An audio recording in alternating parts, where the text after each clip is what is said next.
বিদ্যুৎ দপ্তরের কর্মীদেরকে মারধর করার অভিযোগ উঠল সিউড়ি থানার অন্তর্গত গাংটে গ্রামে এক ব্যক্তি ও তার দলবলের বিরুদ্ধে।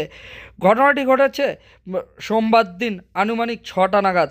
ঘটনার সূত্রে জানা গেছে যে সিউড়ি থানার অন্তর্গত গাংটে গ্রামের বেদে পাড়াতে এক ব্যক্তি দীর্ঘদিন ধরে বিদ্যুতের বিল দিচ্ছিল না, আর সেই বিদ্যুতের বিল না দেওয়ার জন্য বিদ্যুৎ দপ্তরের কর্মীরা সেইখানে পৌঁছায় এবং সেই ব্যক্তির যখন বিদ্যুতের লাইন কেটে দেয় সেই সময় হঠাৎই সেই ব্যক্তি, তার ছেলে এবং তার দলবল তাদের ওপর চড়াও হয় এবং তাদের বিদ্যুৎ দপ্তরের 5 জন কর্মীকে বেধড়কভাবে মারধর করা হয়।